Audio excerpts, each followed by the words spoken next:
وهؤلاء نأتي بكتب السلف، نأتي بالقرآن، نأتي بالسنة، نأتي بكتب البخاري ومسلم وأبو داود والترمذي والنسائي وما ألفه أحمد وما ألف غيره، نأتي بها. ومن هو على طريق هؤلاء ومن ينابذهم ويخالفهم؟ Those individuals, Ikhwan, as we mentioned, like this individual Anwar al Awlaki. We mentioned this person, Ikhwan, because there has occurred much questioning around the affair of this man, and many of our good brothers, many an individual has been taken in by the call of this man. And anyone who analyzes, brothers and sisters, that which is related to this person, then you will find that his origin and that which he is upon from methodology is nothing but the methodology, first and foremost, of Ikhwan, the methodology, secondly, of Jama'atul Jihad wa Takfir, the methodology, thirdly, of the Khawarij.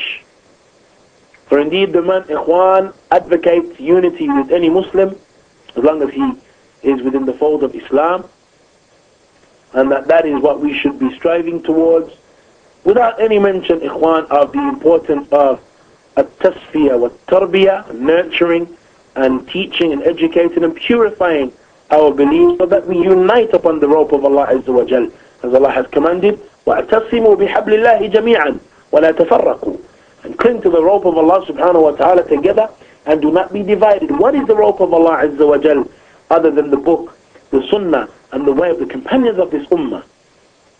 Well, this man indicates and advocates that we should unite just on the basis of Islam. As long as you're a Muslim, then we should unite upon that basis. He likewise, Ikhwan, encourages and entices individuals constantly to go away to fight, to go away to make jihad, to go away and participate in battles, participate in the combats and the conflicts that are taking place across the globe that involve Muslims. And that we should race to get involved in that. We should race to help our brothers and our sisters out in those countries. And he advocates participating physically. And we have a number of individuals, Ikhwan, who have been avid listeners and followers of Anwar al Awlaki, and have participated and have been harmed greatly because of that. From them, we have those individuals who were arrested and imprisoned, those individuals who were known as the Toronto 18, who were known to be avid listeners of Anwar al Awlaki, who were arrested on the basis of them plotting a terrorist mission. We have the likes of the Minnesota 6, those 6 Somali youth, who after listening to one of the lectures and listening to and hearing of the praise that Anwar al Awlaki gave to that group in Somalia, Al-Shabaab, that group who is nothing other, Ikhwan, than a group from among the Khawarij, who amputated the limbs of an individual and stoned a woman to death, and who basically carrying out the hudud in their own hands. After praising them and hearing of their praise from Anwar al Awlaki, then we found that individuals, Ikhwan, in Minnesota heard of this praise and were impressed to the extent that they decided that they're going to buy tickets and they're going to join Al-Shabaab and the group Al-Shabaab in Somalia, which led, Ikhwan, to them being maimed and some of them shot at and them being injured. Or like the individual, Ikhwan, who relatively recently entered, or that Muslim American soldier who entered upon those non-Muslim soldiers and killed a number of them and then turned the gun on himself and killed himself.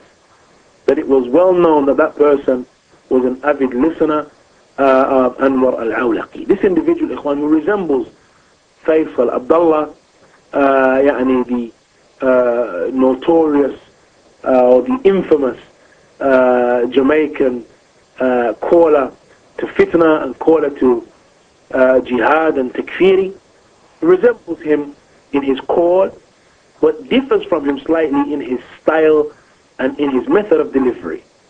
For indeed, his approach resembles Faisal Abdullah, in that Faisal Abdullah, when he first came to England, he began to teach, he started by teaching and giving lectures around the seerah, lectures around the hereafter, lectures around the signs of the Day of Judgment, that which is related مثلا to Jannah and Nar, those topics that every single Muslim is going to be attracted to, that which is related to history, and that which is related to stories of the past and so on, stories of the prophets.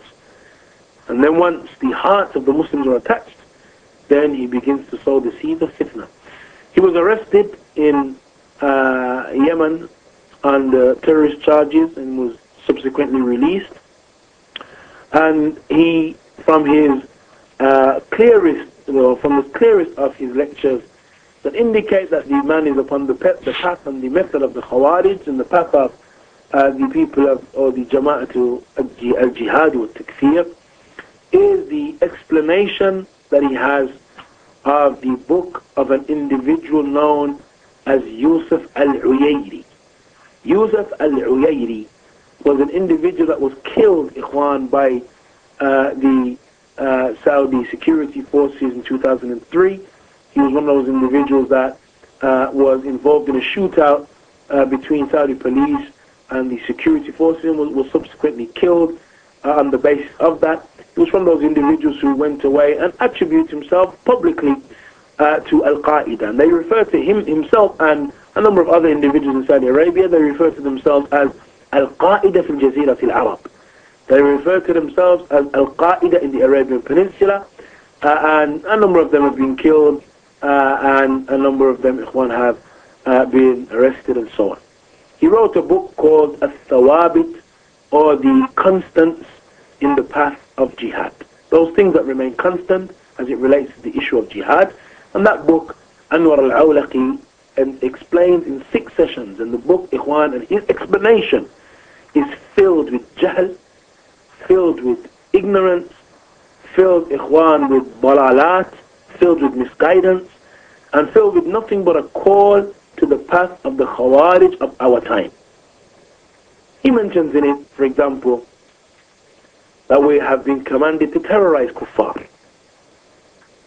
He mentions in it, for example, that indeed, whenever you come across the term terrorist, then you should replace it with the term mujahid. Whenever you come across the term terrorism, that you should replace it with the term jihad.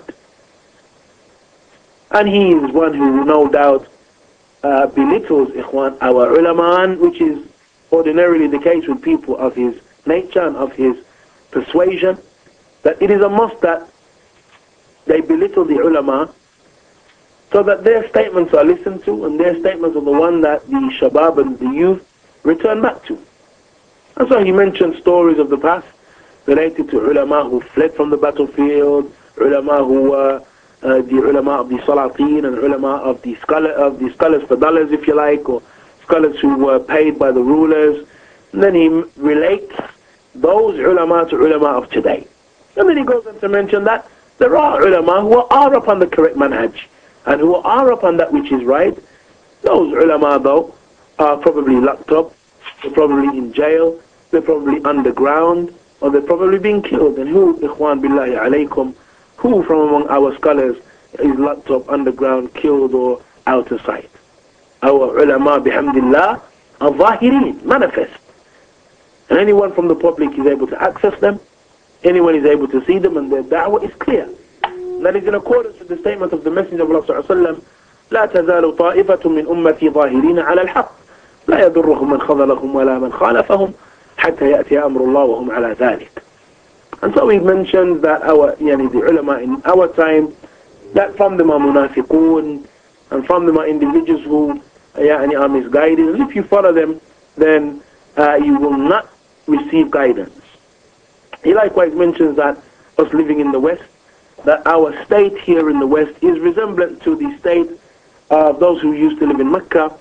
And then he goes on to explain the fact that unfortunately our scholars didn't really discuss the Meccan period because they didn't really live that reality. It wasn't an issue that they had to enter into discussing, and they didn't really live that reality. So it is upon us to extrapolate from the Meccan period and to extrapolate our own understanding of that era.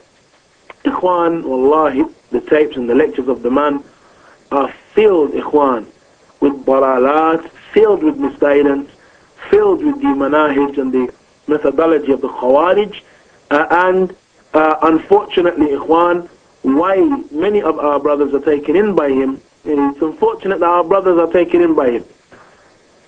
One of the reasons for that, no doubt, is because of the eloquence of the man, his approach, his delivery, that he's calm, collected, and that his delivery, ikhwan, oftentimes resembles the delivery of the Salafiyun. He quotes Ibn Kathir, Shaykh Islam Ibn Taymiyyah, Ibn Rajab, Fulan, Allan, from our ulama.